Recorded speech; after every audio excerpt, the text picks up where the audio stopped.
Olá pessoal, olá, muita gente entrando aí, Vanessa, Muraca, Sebastião Neto, Leandro, Zé Fernando, um abraço, Ana Emília, Danilo, tudo bem?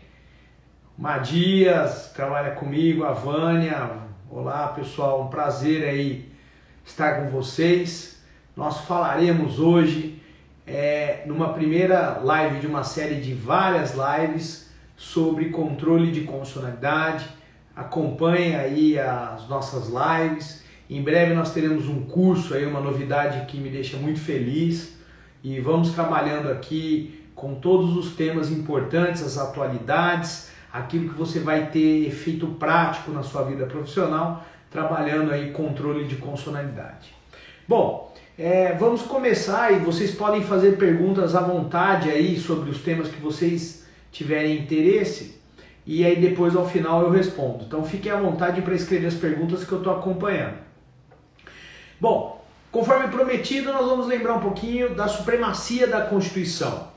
A Constituição, ela é a norma mais importante do ordenamento. É dela que nós extraímos fundamento de validade para todas as outras normas. Kelsen representa o ordenamento jurídico na forma de uma pirâmide. No topo dessa pirâmide está a Constituição. E no direito brasileiro, válida é a norma que respeita a Constituição. Ora, se válida no direito brasileiro é a norma que respeita a Constituição, onde está escrito no texto constitucional que a Constituição tem supremacia? Ora, em nenhum momento na Constituição está escrito que ela tem supremacia. Ela não é uma norma expressa, ela é uma norma ou um princípio implícito. Não há nenhum artigo no texto da Constituição de 88 que prevê a supremacia como um princípio expresso. Ela é um princípio que você extrai por dedução, por inferência lógica. Vou aproveitar que nós estamos com 13 pessoas online aí, pedir para vocês chamarem os amigos pelo aviãozinho aí, para que assistam também a nossa live. Bom, o que é um princípio implícito? Princípio implícito é aquele princípio que você extrai por dedução, por inferência lógica. Não há um artigo da Constituição de 88 que prevê expressamente a supremacia, mas você extrai essa supremacia de um contexto, de um conjunto de normas. Diferentemente, em Portugal e na Espanha, a supremacia é prevista em norma expressa. No direito constitucional brasileiro, ela é extraída de um rol de artigos. Nós extraímos a supremacia, por exemplo, do artigo 23, inciso 1, que prevê que é competência comum dos entes federativos zelarem pela guarda da Constituição. Nós extraímos a supremacia do artigo 78 da Constituição, que prevê que o presidente da República presta compromisso para manter, zelar e cumprir a Constituição. Nós extraímos a supremacia de todo um rol de artigos, por exemplo, o artigo 85 da Constituição. O artigo 85 prevê que se o presidente da República descumpre a Constituição, ele pratica crime de responsabilidade e pode perder o cargo. Vejam a gravidade da violação da Constituição. O presidente da República sofre impeachment. Além disso, nós temos no 102 e no 103 um sistema para controle de constitucionalidade das leis. E vejam, de nada adianta nós termos supremacia sem controle. Alguns autores dizem que diga-me o seu sistema de controle de constitucionalidade, que se eu direi se você tem ou não a Constituição. Então, sem o controle de constitucionalidade, a supremacia perde toda efetividade, porque ela viabiliza mecanismos para aplicação da supremacia da Constituição. E as Constituições são importantes por quê? Porque no passado a arbitrariedade imperava. Nós temos no passado graves penalidades. Na antiguidade, por exemplo, na antiguidade o devedor respondia pelas dívidas com pedaços do corpo, havia mutilação do corpo se ele pagasse uma parte da dívida. Na antiguidade nós tínhamos a lei de talhão, olho por olho, dente por dente. Evoluindo um pouquinho, na Idade Média nós tínhamos o ius prima notie, ou direito de pernada, que era o direito do senhor feudal de ter a primeira de noite de núpcias. Olha o absurdo. Esse direito de pernada é retratado por aquele filme Coração Valente. Vejam, na época do nazismo, só de ouvir a rádio inimiga acarretava na pena de morte. Todas essas atrocidades criaram uma consciência das pessoas terem necessidade da previsão de direitos, em normas dotadas de superioridade hierárquica e normas de difícil alteração, que são as normas constitucionais. E aí surge, depois da independência das 13 colônias e da Revolução Francesa, o constitucionalismo, como um movimento jurídico, político, ideológico, que previa a necessidade de previsão de constituições. Constituições para separar as funções e estabelecer direitos e garantias fundamentais. Dessa supremacia nós traímos algumas consequências, que é válida, por exemplo, no direito constitucional, a norma que respeita os mandamentos constitucionais. Nenhum governante, nenhuma autoridade, por maior que seja, tem poderes de revogar ou mudar a Constituição. E vejam, a nossa Constituição, no artigo 60, prevê mecanismos de sua alteração por emenda, e são mecanismos muito restritos, de difícil manejo. A iniciativa é reservada, o quórum é 3/5 e 2 turnos, que é o maior quórum para aprovação de um ato no Brasil.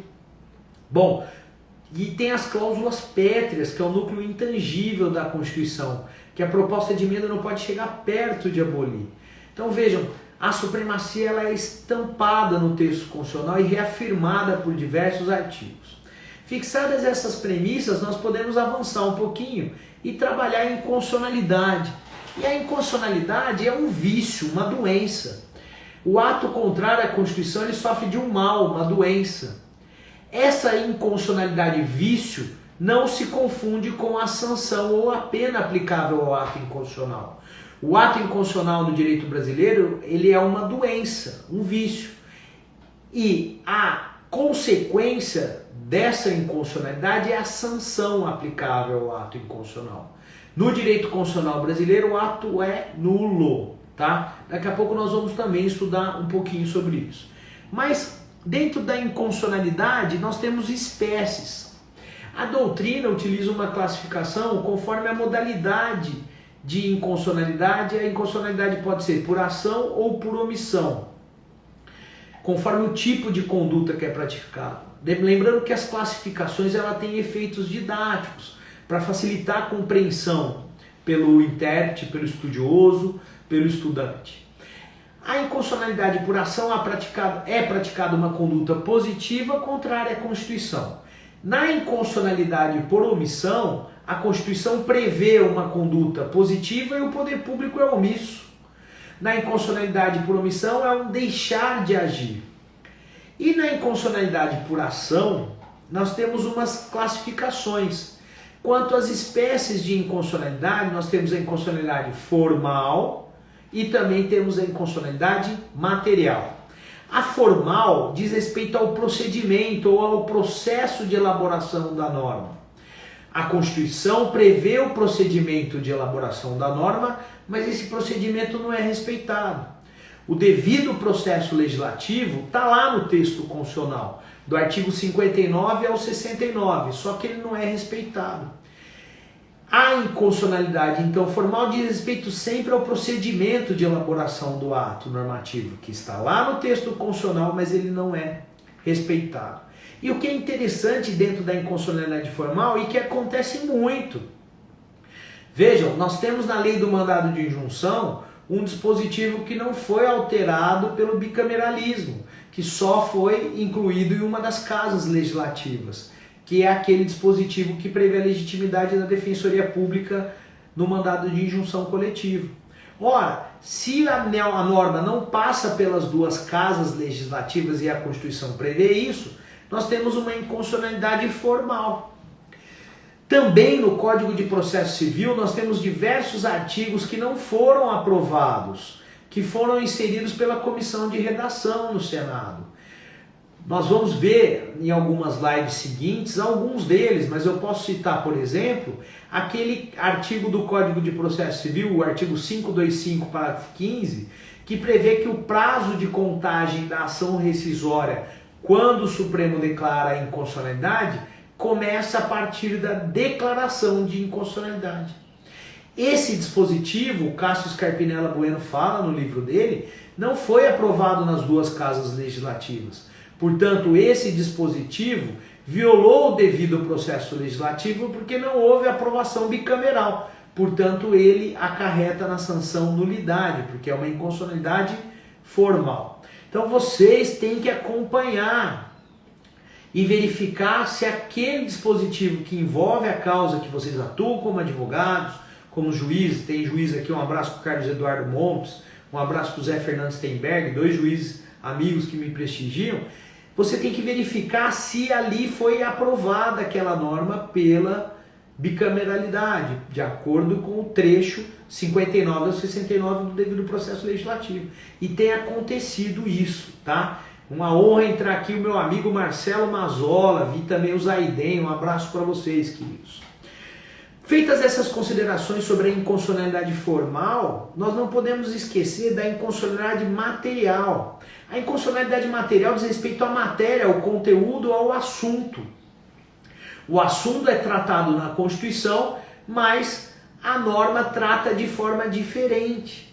Então, qualquer assunto tratado na lei que é incompatível com o tratamento da matéria dado pela Constituição é inconstitucional. Porque aí a matéria, o conteúdo da lei é incompatível com o conteúdo da Constituição. Um abraço também para o meu amigo Fabrício Muraro Novaes, brilhante professor da Universidade Federal do Mato Grosso, que também é ex-assessor de ministro Supremo, trabalhou com o professor Celso Basso, o senhor André Ramos Tavares, o Matheus Lins Rocha, coautor do livro comigo de arbitragem. Um grande abraço para vocês aí, fiquem com Deus aí, obrigado pelo prestígio de vocês. Bom, essas são as espécies de inconstitucionalidade por ação, mas nós temos também a inconstitucionalidade por omissão. Na inconstitucionalidade por omissão, como eu disse já, a Constituição manda o poder público praticar uma conduta positiva e o poder público é omisso. A Constituição manda o poder público viabilizar vários direitos fundamentais e o poder público é omisso. Nós temos então, por exemplo, a inconstitucionalidade típica, quando prevê qualquer tipo de conduta positiva e ele não faz nada, ou ele atende a parte dos mandamentos constitucionais. E aí eu já avanço para falar um pouquinho para vocês sobre a inconstitucionalidade por omissão total e a inconstitucionalidade por omissão parcial. A inconstitucionalidade total por omissão, quando a Constituição prevê uma conduta positiva, o poder público não faz nada. O poder público é totalmente omisso, tá? Típico caso é a revisão geral anual do servidor público, tá? Na maior parte dos estados não há essa revisão geral anual e o poder público pratica uma omissão total. Mas também nós temos a omissão parcial.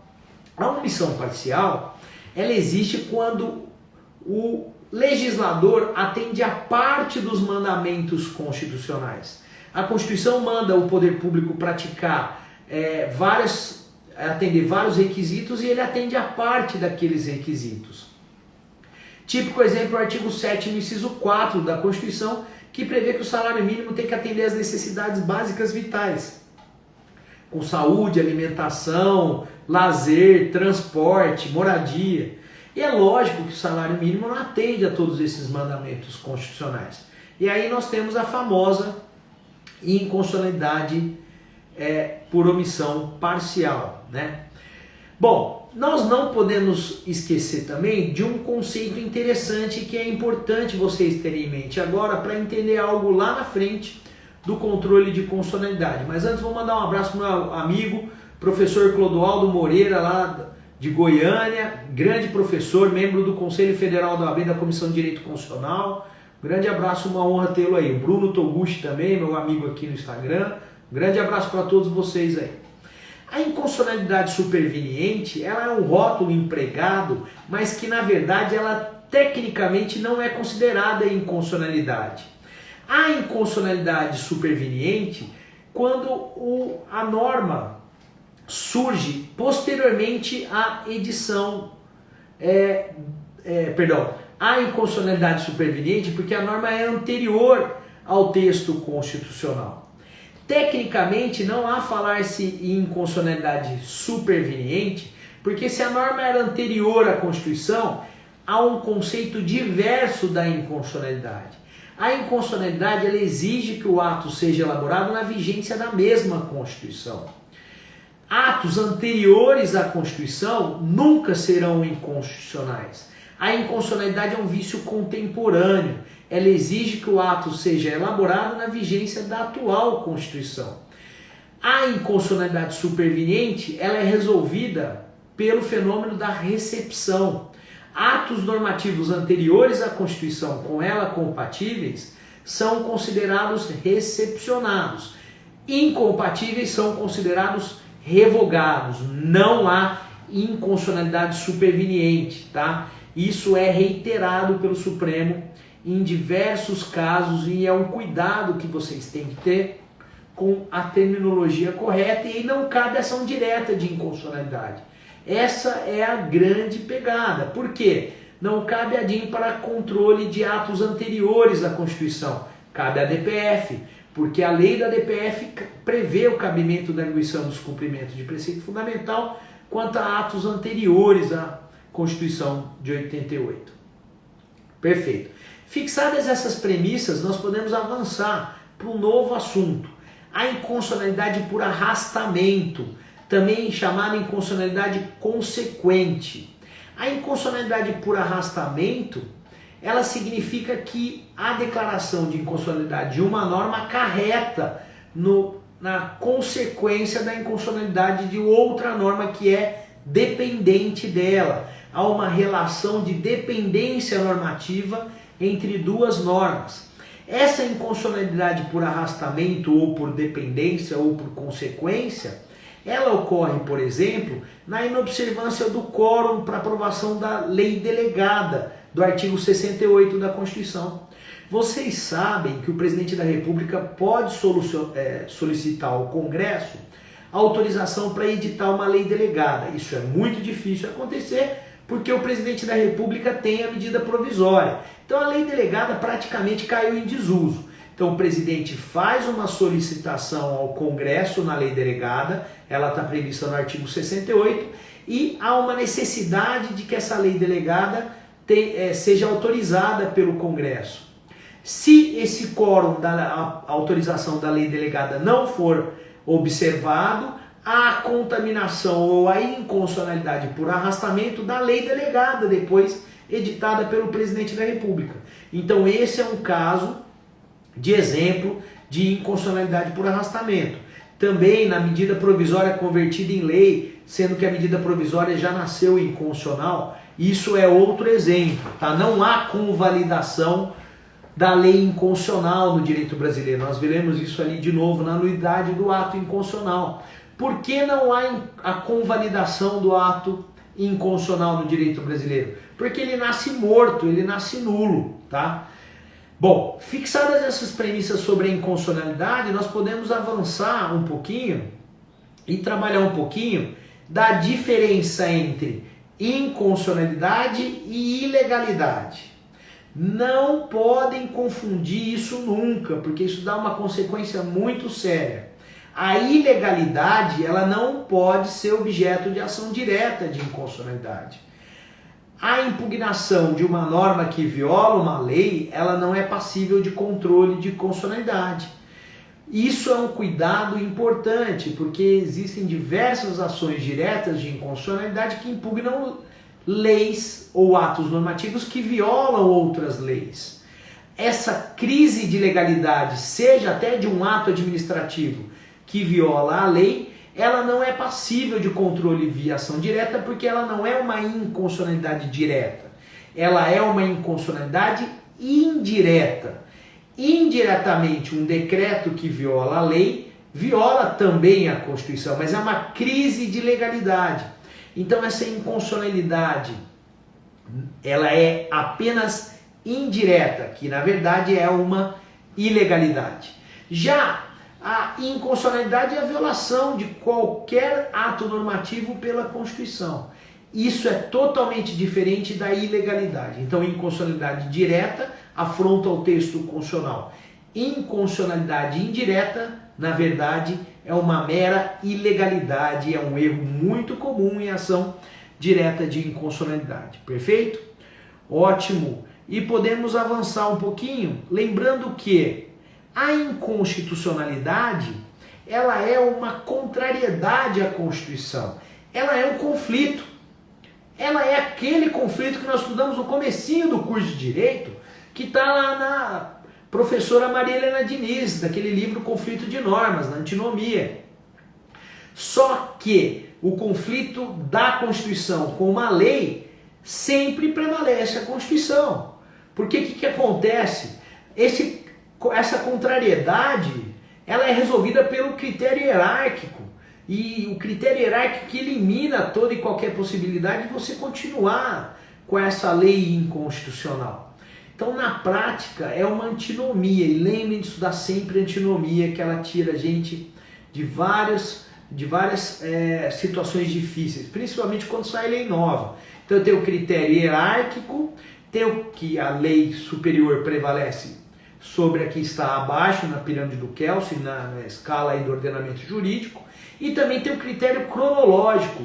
Lei posterior revoga anterior naquilo que é incompatível. Mas também nós temos o critério da especialidade. Lei especial revoga geral naquilo que com ela é incompatível. Esses critérios para a solução de antinomia são muito importantes e a gente tem que sempre rememorar. Mas nós também temos aqui dentro dessa matéria introdutória o descumprimento de preceito fundamental, que é um conceito totalmente diferente da inconstitucionalidade. Nós não podemos confundir descumprimento de preceito fundamental com inconstitucionalidade. São conceitos distintos. A inconstitucionalidade tem como parâmetro a Constituição inteira. Já o descumprimento de preceito fundamental, ele envolve apenas os preceitos fundamentais, que são aqueles passíveis de tutela ou proteção via arguição de descumprimento de preceito fundamental. Na arguição de descumprimento de preceito fundamental que nós temos a tutela desses preceitos fundamentais. Lembrando que a arguição de descumprimento de preceito fundamental está prevista na Constituição no artigo 102, parágrafo 1º, desde o poder constituinte originário, desde a edição da Constituição de 88. Mas essa arguição do descumprimento de preceito fundamental só foi regulamentada em 99 pela Lei 9882. Portanto, nós temos a regulamentação desse instituto, que é um nome complicado, mas é uma coisa simples, que é uma ação para defesa de um preceito fundamental, só regulamentado em 99. E a lei não disse quais são os preceitos fundamentais. Cabe ao intérprete, com apoio na doutrina e na jurisprudência do Supremo, identificar dentro das normas constitucionais quais são consideradas preceitos fundamentais. E aí a jurisprudência e a doutrina nos facilitam a vida, dizendo que os direitos e garantias são preceitos fundamentais, mas não só os direitos e garantias do artigo 5º, nós temos direitos e garantias espalhados por toda a Constituição. O Supremo já disse que o princípio da anterioridade em matéria tributária, que está lá no artigo 150, é direito e garantia fundamental. Disse isso na ADIM 939/7 do Distrito Federal. O Supremo também disse que o artigo 16 da Constituição, que prevê o princípio da anualidade eleitoral, também é direito e garantia fundamental. Então nós temos direitos e garantias fundamentais espalhados por toda a Constituição. Lembrando que eu estou falando de direitos e garantias porque eles são preceitos fundamentais. Mas também são preceitos fundamentais os princípios constitucionais da administração pública, aqueles do artigo 37 da Constituição, também os princípios da ordem econômica, também nós temos aí as cláusulas pétreas, os princípios sensíveis. Então o rol de preceitos fundamentais ele é meramente exemplificativo, citado pela doutrina, e que vai com complementação ao longo dos anos. Nós não podemos esquecer também que os preceitos fundamentais são passíveis de tutela na DPF, como eu já disse, e a inconstitucionalidade na ação direta. Vejam uma comparação que é importante para vocês firmarem o conhecimento. Na DPF, o rol de artigos protegidos da Constituição é menor do que na DIN, que a inconstitucionalidade é maior. O rol de preceitos fundamentais é bem enxuto. Isso é importante porque o objeto da DPF é amplo. cabe a DPF contra todo e qualquer ato do poder público, já na ação direta de inconstitucionalidade perante o Supremo, leis e atos normativos federais e estaduais. Vejam, a Constituição não diz que cabe a DIN para leis municipais, porque não cabe. Há um silêncio eloquente, uma omissão do poder constituinte originário intencional. Já na DPF cabe. E a DPF cabe até quanto a atos já revogados, atos anteriores à Constituição. Então o rol de atos impugnáveis na DPF é maior do que na DIN, que é menor, só que o parâmetro na DPF é menor do que na DIN. Perfeito? Ótimo. Então podem colocar pergunta. O pessoal não está perguntando nada, tá? Tomara que estejam aí gostando e entendendo. Fixadas essas premissas, nós podemos avançar um pouco para entrar em um dos tópicos também que é muito importante. Vamos imaginar você como chefe do executivo verifica a existência de uma lei inconstitucional. Obrigado, Aldemar, um prazer te ver aqui, meu querido amigo. Vamos imaginar que o chefe do executivo se depara com uma lei inconstitucional. Aconteceu recentemente, inclusive aqui em Ribeirão Preto. Uma emenda à Constituição Estadual elevou o parâmetro do teto do funcionalismo público até nos municípios, prevendo que o teto era desembargador. Então, no estado de São Paulo, uma emenda à Constituição Estadual alterou a Constituição Estadual e modificou o teto, inclusive o teto dos agentes públicos municipais. Pode? Não pode. Quem prevê isso é a Constituição Federal. E ao prever isso, o poder constituinte derivado reformador do Estado-membro, alterando a Constituição Estadual, viola a Constituição Federal, que previu outro teto no município. Também, ele viola a autonomia municipal, que decorre do Pacto Federativo. Portanto, nesse caso, o prefeito municipal de Ribeirão Preto editou um decreto descumprindo a lei inconstitucional, citando até a minha doutrina, que é esse livro aqui, que logo em breve nós vamos abrir um curso e os primeiros matriculados nós vamos sortear esse livro aqui, que está na 4ª edição, de minha autoria, da editora Juspodium, citado pelo Supremo, graças a Deus, algumas vezes. Mas por que o chefe do executivo pode e deve descumprir a lei inconstitucional? Porque ele está sujeito ao princípio da constitucionalidade, muito adstrito a esse princípio, porque você estudando direito administrativo, vocês vão se recordar que o princípio da legalidade é o mais importante na administração pública, né? E acima da legalidade está a constitucionalidade. Um abraço para o meu amigo e primo Nilson aí também, obrigado aí, que está usando até o Instagram da minha tia. Um abraço para ela, se ela estiver aí perto, e também para a Paola, minha prima. Bom, voltando. Então, o chefe do executivo pode e deve descumprir a lei inconstitucional com fundamento no princípio da constitucionalidade. A professora Carmen Lúcia, antes de ser ministra, ela já era professora, ela cita esse exemplo. O chefe do executivo, aplicando o princípio da constitucionalidade, afasta a lei e aplica a Constituição. Além desse fundamento, o direito positivo nos dá outro. O artigo 85 da Constituição prevê que se o chefe do executivo praticar ato contra a Constituição, ele perde o cargo por meio do impeachment. Está lá no artigo 85, há impeachment, quando o presidente da República pratica ato contra a Constituição. Portanto, só esses dois dispositivos já nos dão elementos para nós extrairmos essa conclusão. Mas tem vários outros. O artigo 78 prevê o compromisso do presidente da República aplicar a Constituição. O artigo 23, inciso 1, prevê como competência comum dos entes federativos zelarem pela guarda da Constituição. Então, há um plexo de normas que autoriza isso. Essa é a tese que o Supremo adotou por muitos e adota por muitos anos, e a posição recente adotada pelo Superior Tribunal de Justiça, tá? Também é a posição do Superior Tribunal de Justiça, tá bom? Só mandar um abraço para o meu amigo Bernardo Lima, que é professor de arbitragem, um grande arbitralista. Bernardo, a Ana Nery até te elogiamos recentemente numa aula minha aqui no doutorado da UNAERP. Um abraço para o meu amigo Zaiden, que tem compromisso. Um abraço, professor Guilherme, também grande mediador. Voltando aqui.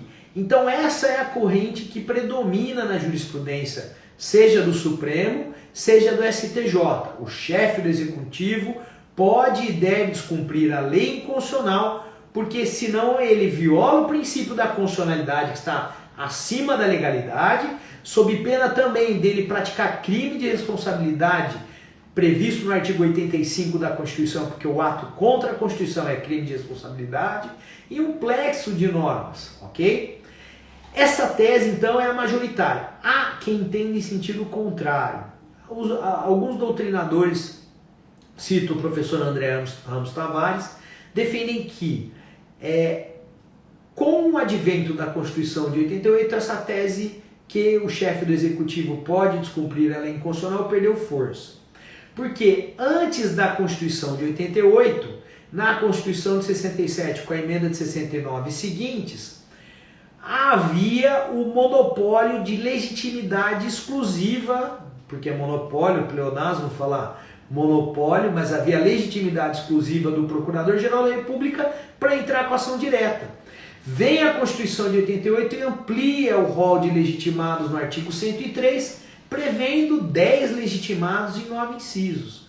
Vejam, esses autores defendem que com a alteração dos legitimados da ação direta de inconstitucionalidade, perdeu sentido essa corrente que defende aí o descumprimento da lei inconstitucional pelo chefe do Executivo. Mas é uma corrente que não encontra amparo na jurisprudência. Se vocês procurarem a jurisprudência do STJ e do Supremo, vocês verão que prevalece essa tese. Grande abraço aí, meu sócio da Camis Bahia, brilhante advogado Murilo Matos, sempre presente nos nossos eventos aí, um prazer te ver, meu amigo. Fixadas essas premissas, nós podemos avançar, e eu estou querendo perguntas, vão escrevendo as perguntas aí. Agora acabou de entrar um constitucionalista brilhante, que é o professor Francisco Braga, aí, meu colega de procuradoria, que faz muito sucesso aí no seu curso Revisão PGE. Um abraço aí, querido. A sanção aplicável ao ato inconstitucional. Qual é a consequência aplicável ao ato inconstitucional no direito brasileiro? Lembrando que a inconstitucionalidade é o vício, é a doença. A consequência é a sanção. No direito constitucional brasileiro, influenciado pelo direito norte-americano, nós temos a sanção nulidade adotada pelo ordenamento. Por que foi adotada a nulidade? Porque países que adotam controle difuso têm como característica a nulidade do ato inconstitucional. Já países com controle concentrado têm como característica a anulabilidade do ato inconstitucional. No Brasil, o ato inconstitucional é nulo, porque tem controle difuso, mas também tem um concentrado. Se vocês procurarem na doutrina do Canotilho, o professor Elivaldo da Silva Ramos, vocês verão essa premissa da ligação do tipo de sanção ao modelo de controle de constitucionalidade adotado. Mas eu me permito trazer outro fundamento. Inclusive é o que eu defendo nesse livro aqui e em outros trabalhos. Se vocês verificarem na Constituição de 88, por 5 vezes ela fala e prevê que a inconstitucionalidade é reconhecida por decisão declaratória. Ora, a inconstitucionalidade é reconhecida por decisão declaratória significa dizer que a decisão que reconhece o ato inconstitucional acarreta na nulidade. Porque se vocês buscarem teoria geral do processo, as decisões declaratórias reconhecem atos nulos. É isso que está naquele clássico Teoria Geral do Processo da Ada Grinover, do Cândido Rangel Dinamarco e do Antônio Carlos Araújo Sinter. Portanto, quando a Constituição prevê por 5 vezes que a inconstitucionalidade é declarada, ela adota a tese de que as decisões declaratórias reconhecem atos nulos, já que na Constituição e na lei não há palavras inúteis. Portanto, nós podemos dizer que quando a Constituição diz no 5210, no 97, no 102 e no 103, por 5 vezes nisso tudo, que ela é declaratória, ela reconhece a nulidade do ato inconstitucional, que o próprio ministro Gilmar Mendes diz que é um princípio implícito que você extrai por dedução ou por inferência lógica dessa previsão. Mandar um abraço aí para o meu amigo Gustavo Schneider Nunes, advogado me orientando no doutorado, pelo meu querido amigo Rogério Sanches Cunha, promotor de justiça, professor consagrado aí. Começamos juntos no LFG, né, Rogério? Depois nós vamos fazer uma live junto aí, nós vamos contar como é que foi nosso começo aí na vida acadêmica no LFG. Muito obrigado aí pela audiência de todos vocês que estão aí, viu, pessoal? Quem eu não conseguir falar o nome, vai mandando aceno aí que eu vou falando o nome. Portanto, essa nulidade do ato inconstitucional, ela decorre do controle difuso e também decorre da expressão declaratória prevista na Constituição Federal por 5 vezes. Bom, fixadas essas premissas, nós não podemos esquecer que a nulidade do ato inconstitucional é aquela que assegura os direitos fundamentais, porque o ato nulo ele é natimorto, ele nasce morto. Ela é nula e nasce morta desde a origem, mas o ato nulo não se convalida. Essa nulidade protege os direitos e garantias e protege as pessoas porque a Constituição tem maior eficácia a partir do momento que o ato contrário já nasce falecido, já nasce morto. Por isso que nós temos dentro do controle de constitucionalidade, seja ele difuso ou concentrado, o efeito repristinatório, que nós veremos aqui um dia. Em alguma live aí nós vamos tratar do efeito repristinatório. O efeito repristinatório significa dizer, e é uma consequência automática da declaração de inconstitucionalidade, e consequência da nulidade do ato inconstitucional, porque ele nasceu nulo. O efeito repristinatório significa dizer que o ato inconstitucional não é apto para revogar validamente a lei anterior. Houve uma pseudo-revogação, ou uma aparente revogação. Há uma aparência de uma revogação que na prática não existiu. Não pode falar que a lei foi revogada, ela aparentemente foi revogada. Esse efeito repristinatório que significa entre duas leis, A aparentemente revogada pela lei B, mas a lei B é nula, é inconstitucional, a lei A não foi revogada validamente. Mas muitos confundem esse efeito repristinatório com a repristinação. A repristinação envolve 3 leis, é um fenômeno lá da Lei de Introdução às Normas do Direito Brasileiro. O efeito repristinatório envolve 2 normas e diz respeito à validade do ato. A repristinação prevista na Lei de Introdução às Normas do Direito Brasileiro é a restauração da vigência da lei revogada por ter a lei revogadora perdido a vigência. Ela é um fenômeno legislativo que não é automático, ela exige previsão expressa, essa repristinação. Já o efeito repristinatório não. Nós temos 2 leis e ele é uma consequência da nulidade do ato inconstitucional. Sendo que ele é automático, o efeito repristinatório é automático, tá? Já a repristinação não. Fixadas essas premissas sobre nulidade, nós não podemos esquecer também aqueles que defendem que o ato inconstitucional é anulável. Como a professora Regina Neri Ferrari, do Paraná, que tem um livro clássico muito bom sobre efeitos da declaração de inconstitucionalidade. Só que é uma corrente minoritária, tá? Por quê? Porque o país que adota controle difuso tem como característica essa nulidade, perfeito? Bom, mas aí vem em 99 e surge a modulação dos efeitos da declaração de inconstitucionalidade. A modulação dos efeitos da declaração de inconstitucionalidade está prevista no Brasil em 2 leis. Na Lei da Ação Direta de Inconstitucionalidade, Lei 9868 de 99, e na Lei 9882 de 99 para a DPF. Essa manipulação dos efeitos da declaração de inconstitucionalidade, que é o rótulo que os portugueses adotam, aqui no Brasil prevaleceu o rótulo modulação de efeitos. Rui Medeiros, que é um professor português, também fala em restrição dos efeitos da declaração de inconstitucionalidade. Na prática, essas previsões da Lei 9868 e da 9882 são uma quase cópia da Constituição Portuguesa, do artigo 2824 da Constituição Portuguesa. O 2824 da Constituição Portuguesa prevê que, declarada a inconstitucionalidade, pelo quórum de 2/3 dos membros do tribunal, poderá o tribunal definir o momento que a declaração de inconstitucionalidade vai surtir efeitos. Desde que exista, lá em Portugal, razões de excepcional segurança jurídica ou interesse público. Aqui no Brasil é diferente. Aqui no Brasil é por lei. A lei autoriza o Supremo a não aplicar a Constituição. Aqui no Brasil não há expressão interesse público, há expressão como requisito material para modulação, interesse social.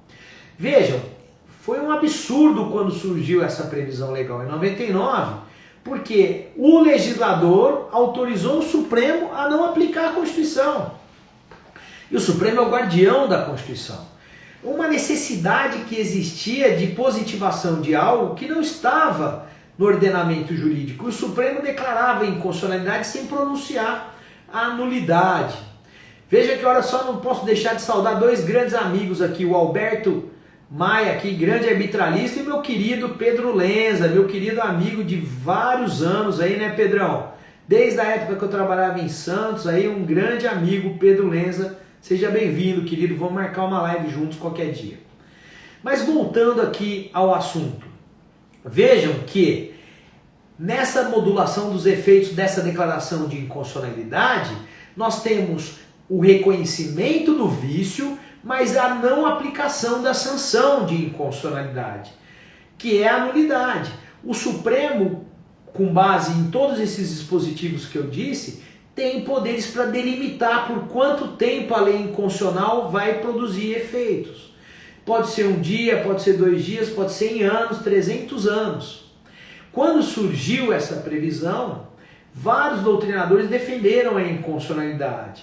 Eu mesmo fui um deles na minha dissertação de mestrado aqui de controle de constitucionalidade e seus efeitos, mas totalmente ciente que essa tese não seria adotada pelo Supremo. E vejam, há ADIM até hoje não julgada sobre essas leis, mas o Supremo aplica isso há muitos anos, essa modulação, antes mesmo da previsão, mas ele não aplicava esse rótulo. E aí, por exemplo, o Supremo admitia a validade de atos praticados por oficiais de justiça admitidos sem concurso público, isso antes da lei de 99. O Supremo aplica modulação em vários casos. Vários casos o Supremo já modulou, inclusive casos recentes que ele não admitia modulação. Por exemplo, guerra fiscal. Estados que concedem determinados benefícios tributários em desacordo com a Constituição, em prejuízo de outros estados, ele tem aplicado a modulação em benefício dos contribuintes. E isso, inclusive, vai gerar uma repercussão em quebra da arrecadação. Vamos ver se o Supremo vai manter, mas tem 2 julgados recentes que o Supremo rompeu com essa tese, admitindo a modulação. Mas nós podemos depois marcar uma live especificamente sobre modulação, para que vocês tenham aí a possibilidade de formular perguntas, tá? Mas a modulação é um perigo, tá? Ela tem que ser usada com muita cautela. Há alguns casos interessantes e necessários, a modulação se faz necessária. E o Supremo hoje modula no controle difuso, modula no concentrado. Nós vamos ver depois quem pode modular no controle difuso, qual o quórum para modulação no controle difuso, se nos tribunais do controle difuso é o plenário ou o órgão especial que modula, ou a própria turma ou câmara. Isso tudo pode ser objeto de uma live. Nós vamos marcar uma série de lives aí para agitar um pouquinho mais aqui no Instagram. Então vão convidando seus amigos, vão trazendo aqui para trabalhar na nossa live. Como nós temos 1 hora de live, eu deixei 15 minutos para perguntas e também 15 minutos que vocês podem pedir para eu repetir alguma coisa que não ficou muito bem esclarecida. E é importante essa parte que vocês podem aí ter essa interação comigo. Então assim, o que nós vimos hoje, enquanto ninguém faz nenhuma pergunta aí? Nós vimos hoje que a supremacia da Constituição é um princípio implícito que você extrai por dedução, você extrai a supremacia de um rol de artigos da nossa Constituição, que é algo que você extrai por inferência lógica. Em Portugal e na Espanha a supremacia consta em norma expressa. Aqui no Brasil essa supremacia é extraída, por exemplo, do artigo 60, que prevê o procedimento de alteração da Constituição, as cláusulas pétreas. do artigo 78, que prevê que é compromisso do presidente da República zelar pela aplicação da Constituição, do artigo 85, que prevê que o presidente da República perde o cargo se ele violar a Constituição por crime de responsabilidade. Nós temos o 102, o 103, que prevê um sistema de controle de constitucionalidade. Então essa supremacia é incontestável hoje no texto constitucional. Vimos também que a inconstitucionalidade é uma doença, é um vício, e tem várias espécies. Falei aqui da inconstitucionalidade por omissão, por ação, da material, da formal. Falei um pouquinho de espécies de inconstitucionalidade indireta e direta. E a sanção aplicável ao ato inconstitucional, nós vimos também que o ato inconstitucional no direito brasileiro é nulo. Por quê? Porque o controle difuso traz essa consequência. Países que adotam o controle difuso têm a nulidade do ato inconstitucional como sanção. Lembrando que o Brasil tem controle misto ou híbrido, né? Tanto o controle difuso quanto o controle concentrado. Mas também nós não podemos esquecer que nós vimos aqui que há outro fundamento para a nulidade do ato inconstitucional. A previsão na Constituição da expressão declaratória. Quando a Constituição fala por 5 vezes que a inconstitucionalidade é declarada, ela adota a tese de que as sentenças declaratórias reconhecem atos nulos. É um conceito lá da teoria geral do processo. Citei a professorada Pellegrini Grinover, Cândido Rangel Dinamarco e Antônio Carlos Araújo de Sintra. Vejam, 5 vezes a Constituição fala que há decisão declaratória. Quais são essas 5 vezes? 52:10, quando fala da resolução do Senado, 97, quando vê a cláusula de reserva de plenário, e 3 vezes entre o 102 e 103. E o ato nulo, o ato que viola a Constituição sendo nulo, protege muito mais os direitos e garantias fundamentais e protege muito mais a supremacia da Constituição. Também vimos aí a questão da modulação, que é uma previsão relativamente recente, ela tem aí previsão desde 1999, e que o Supremo aplica, e depois nós vamos marcar uma live só sobre isso. Eu quero agradecer ao meu amigo Fabrício Muraro, também professor. Parabéns, meu amigo, sensacional, gente, uma responsabilidade enorme falar para o Fabrício, para o Pedro Lenza, para o Rogério Sanches, para tantos outros professores brilhantes que Francisco Braga, que me acompanharam aqui. Eu estou à disposição para vocês pedirem para repetir algum tipo de questão, abordar alguma dúvida. Fiquem à vontade para perguntas, para repetições, porque essa live, a ideia é isso, é explorar o assunto e também para proporem novas lives com outros temas dentro de controle de constitucionalidade. Mais para frente eu vou fazer umas só sobre a arbitragem, mas vamos ficar trabalhando por algumas semanas aí controle de constitucionalidade, que é uma demanda que eu recebi aqui no Instagram, tá? Então fiquem à vontade para fazer perguntas, para qualquer tipo de comentário, tá? Então lembrando que essa época de pandemia suscitou muito a questão da inconstitucionalidade, principalmente no começo, antes do Supremo definir. Porque o que acontecia? Nós temos muito atos infralegais restringindo direitos fundamentais. E o princípio da legalidade no direito constitucional não dá brecha para restrição de direitos fundamentais sem lei, né? Está escrito o princípio da legalidade em diversos dispositivos. No artigo 5º está lá que ninguém será obrigado a fazer algo senão em virtude de lei. São as raízes democráticas do princípio da legalidade. Nós, povo, votamos nos representantes e os representantes restringem a nossa conduta. Mas restringem a nossa conduta porque eles estão autorizados por mandato popular. E aí nós temos vários decretos no começo da pandemia, e aí sem lei, restringindo direitos fundamentais, algo que só pode ocorrer no estado de sítio e no estado de defesa, tema da minha tese de doutorado, né? Só que o Supremo, no julgamento de conveniência e oportunidade, sem nem abordar a questão da legalidade, disse que os prefeitos poderiam restringir esses direitos, etc. e tal. Mas o julgamento político, né? Hoje, a máscara é obrigatória porque tem lei prevendo essa obrigatoriedade, né? Tem uma lei federal estabelecendo essa obrigatoriedade, mas na prática, decreto, ato administrativo infralegal não pode criar obrigação, não pode prever sanção, tá? Isso é algo muito comum, mas esse decreto que cria algo, ele é passível de ação direta de inconstitucionalidade. E um decreto que cria algo, ele sim é inconstitucional, tá? Agora, decreto que viola a lei, aí nós temos uma situação de ilegalidade. Bom, como não tem mais nenhuma pergunta, nenhum comentário, nenhuma repetição, nós podemos aí encerrar a nossa live. Eu novamente agradeço. Nós teremos outra live amanhã e na live de amanhã nós trataremos de um assunto também interessante. Daqui a pouco eu vou divulgar a arte aqui para vocês, mas fiquem à vontade aí para formular perguntas e senão nós vamos encerrar a nossa live, que nós estamos chegando aí quase no limite do Instagram, tá bom? Daqueles que participaram eu tenho que agradecer, e daqueles que verão no futuro, já que essa live vai ficar gravada no IGVT, um abraço para todo mundo aí, fiquem com Deus. E já que nós não temos mais perguntas, eu vou encerrar. Um grande abraço, até mais, um abraço, fiquem com Deus.